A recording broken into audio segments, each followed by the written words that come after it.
Okay, this time we're going to talk about a topic, really a strange topic. I'm more opening up the question, not really attempting to answer, but just kind of to get some discussion going. Is what is horror? Now, not like what is horror as a definition, because a lot of times the definition is kind of like, oh, it's a movie that's scary. Like that's usually the simple thing, but taking individual movies and kind of think like, well, where do you draw the line of like what is actually in the horror genre? Specific movies, are they horror or are they not? Yeah. Now, I mean, horror as itself, I mean, can you define it really? I think you just did.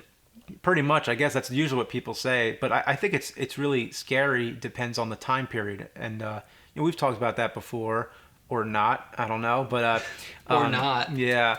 That it just depends. What was scary back in the 30s is not scary now. Things. Yeah. Horror is something that's always changing and adapting to the state of the world. That's true. So that's what I think. I think horror movies are all in their own times. But then when you compare something from the past with something now, sometimes it doesn't really fit horror. Like Hostel is a horror movie. Sure. But Dracula, more like you could say it's a supernatural thriller.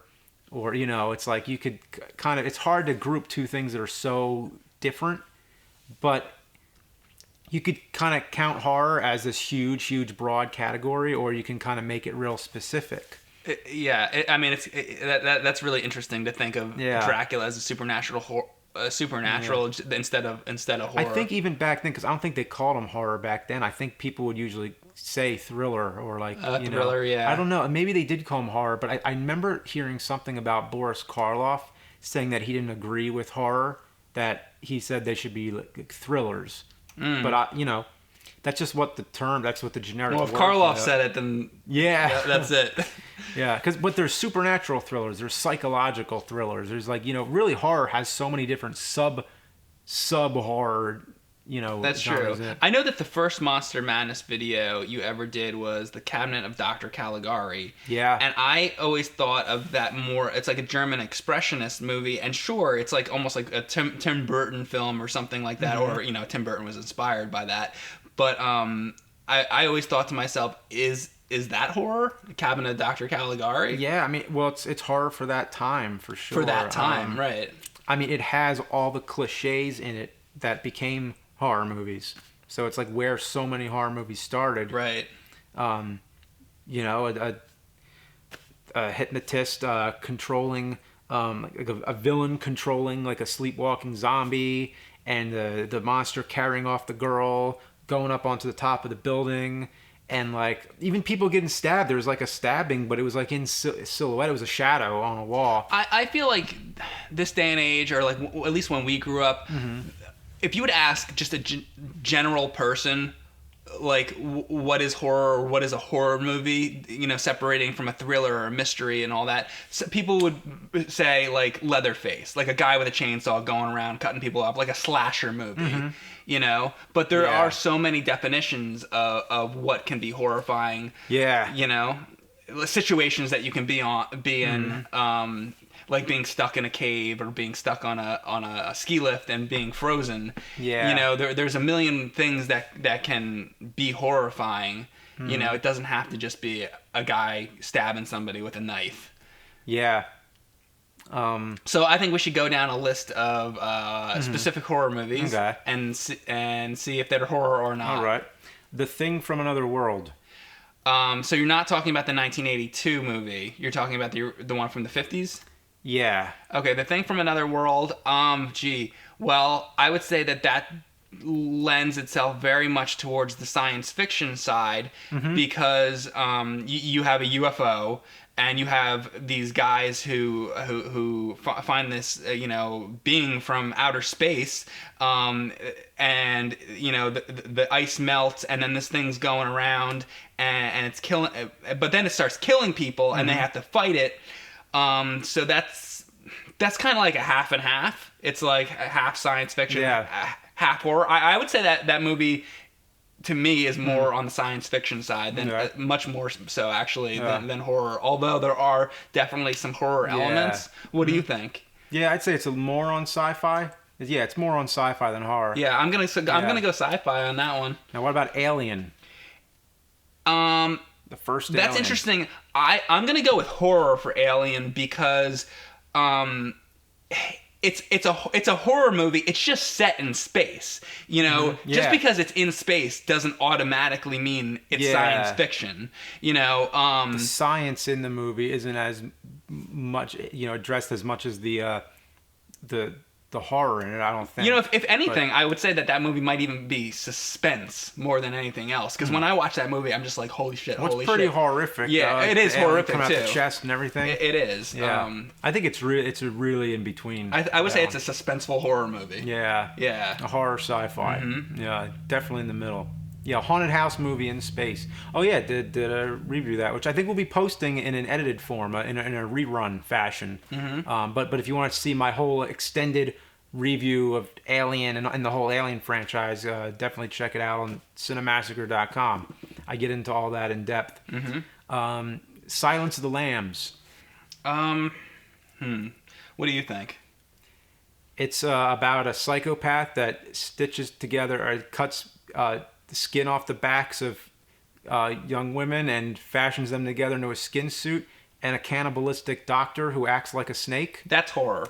It's horror, but they don't like to call it horror because it's an Academy Award-winning suspense thriller. Yeah, that's a horror movie. Yeah. Jurassic Park. Okay, Jurassic Park. This is my opinion, is that the movie has horror elements, but is overall a science fiction movie because you're talking about, the whole thing is about cloning. They're cloning dinosaurs, and that's like genetics and cloning. That's all. It's a science experiment. The whole thing's a science experiment gone wrong. Now, definitely the dinosaurs coming after people, ripping people apart, and all that. That's definitely horror. I'm not denying that. The goat's leg landed on the window. All the shock moments where something jumped. Absolutely. The arm. Remember when she grabs the arm and she's got the severed arm. And yes, but the concept of the movie is science fiction.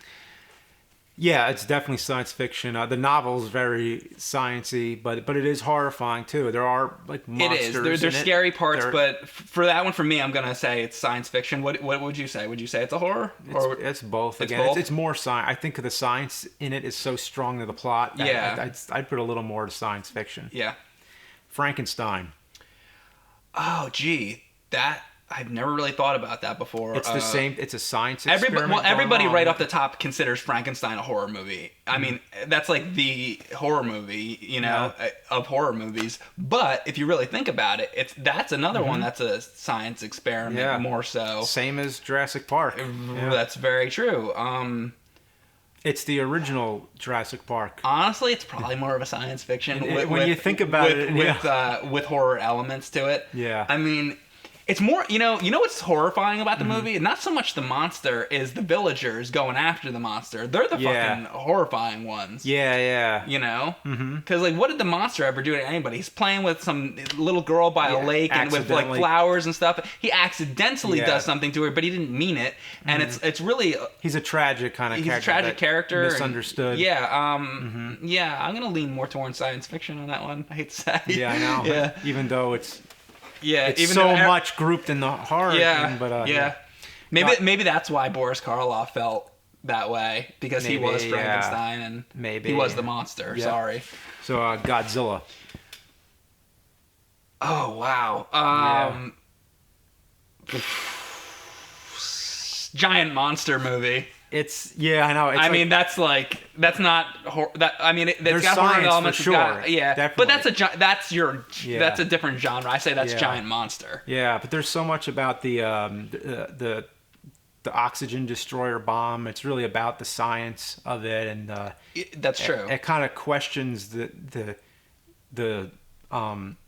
It's very heavy on science fiction. It questions kind of like what do you think the scientist who invented the atom bomb was thinking? And when you invent something so destructive, like when does the decision come to release this to the world or to hide it? And this is the guy who decides the world should not have this bomb, but there's a fucking giant monster that's killing everybody. So he agrees to use it once. And and like when you see all the people in the hospital in the movie and everything, and like you actually see the destruction, and and I think this is only in the Japanese version. There's a part where there's a a mother and her kid, and she's holding the kid as the buildings are falling. And she says, soon we'll be with your father. And that's really heavy stuff. Right. Like that really is a horror movie when you think about it. That's true. It's also science fiction. Yeah, that's another one it's multi-genre. Yeah. Eraserhead. Weird. Yeah, I first heard about that movie in a horror book. It was a book that had like horror movies. Yeah. Yeah, it's just a weird kind of. I think it's horrific, but it's not horror. I don't know. Like abstract. Like I don't even know what category to put that in. Requiem for a Dream. I've never seen that. I'd say it's horror, but it's a movie. It's probably the most effective movie about drug addiction that I've ever seen. Okay. And it's one of those movies you only watch once. If you ever get a chance, check it out.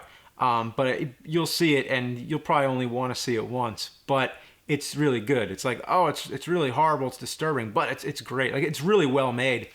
But generally, what's the basic idea of that? Oh well, it's basically just it follows like a bunch of different people, and it's just like each one has their own story about how they're dealing with some kind of drug addiction. There's always some kind of drug part of each story, and it's just really, I can't even explain it really without just ruining it or making it sound stupid, but it's really well done. It's really disturbing, and to me that's a horror movie. That's a true horror movie without it being in the horror genre. Like it doesn't have monsters or there's nothing. Right. Taxi Driver.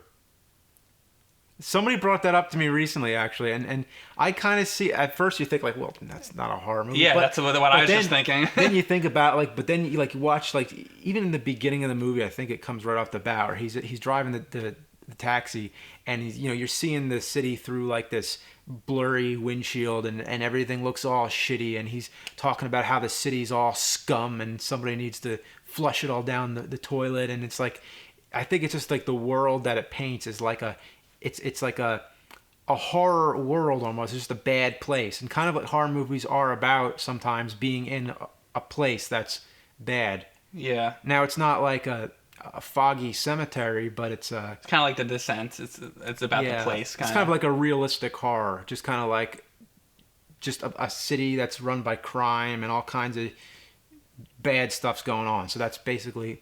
So I can kind of see that, like, okay, yeah, maybe a horror. I mean, that's a bit of a stretch to me, but yeah, I can see it, I guess. Schindler's List. Oh, well, geez. Pretty horrific things happen, Yeah. But it's like, I mean, that's based on it's like real life, and real life is pretty horrific. Yeah, I mean, that's interesting. Yeah. I don't know. Yeah. I don't know what to say about like there's that kind of like made up horror, and then there's just like straight up real horror. I mean, definitely horrific. Yeah. So, Mommy Dearest. Well, I'm scared of her. Yeah. She's fucking scary.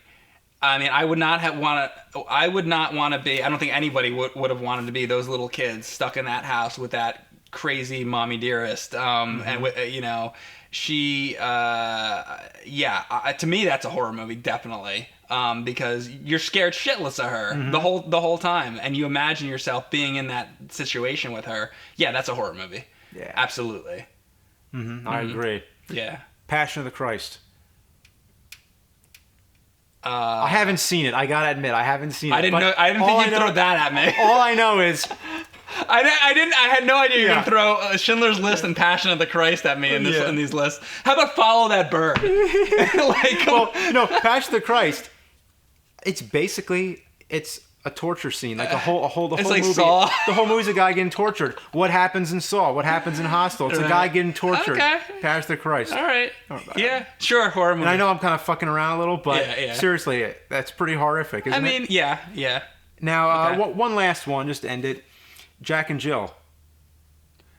With Adam Sandler. I mean, it's horrifying to me. I thought that's what he was doing. Like all his movies were just horror movies.